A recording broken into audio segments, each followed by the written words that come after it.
diagram shows a block of mass 10 kilograms resting on a rough table and connected by a light inextensible strings passing over smooth pulleys to blocks of mass 8 kilograms and 15 kilograms. The coefficient of friction between the block and the table is 0.3. The system is released.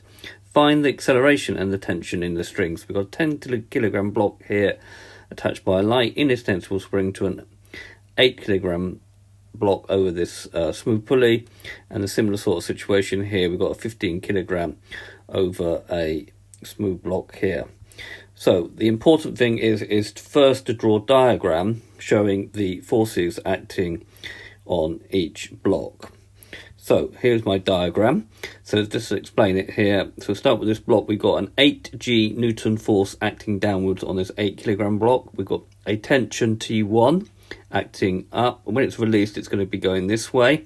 So we've got an acceleration.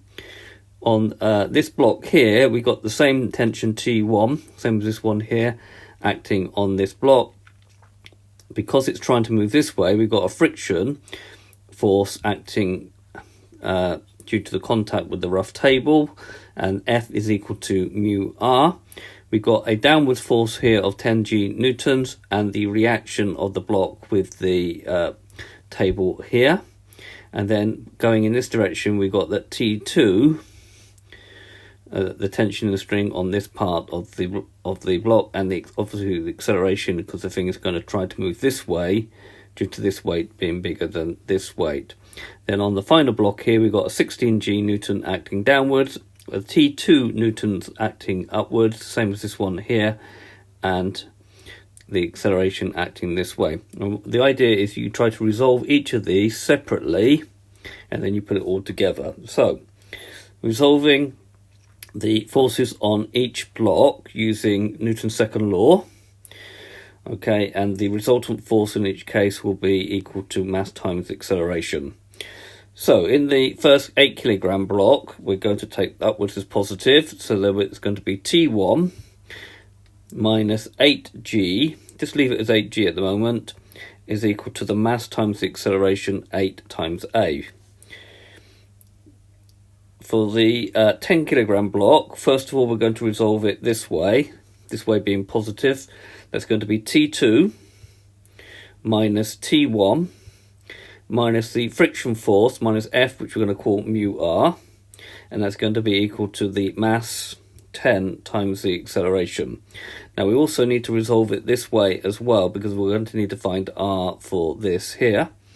So resolving this way, we're going to have, obviously upwards being positive, we're going to have r minus 10G. Now there's no movement this way, so it's in equilibrium this way, so it's going to be equal to 0, and therefore r will be equal to 10G, and then we can put that in there later.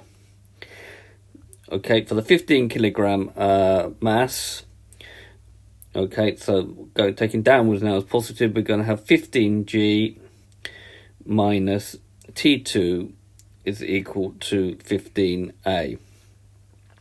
We call these equations 1, 2, and 3, and we now just depends on our mathematical ability to find T1, T2, and A.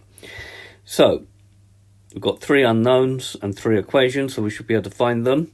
So if we call them equations 1, 2, and 3, if we add 1 plus 2 plus 3, then T1 minus T1 will cancel out, and then T2 minus T2 will cancel out, and then you get minus 8G plus 15G, which gives you 7G.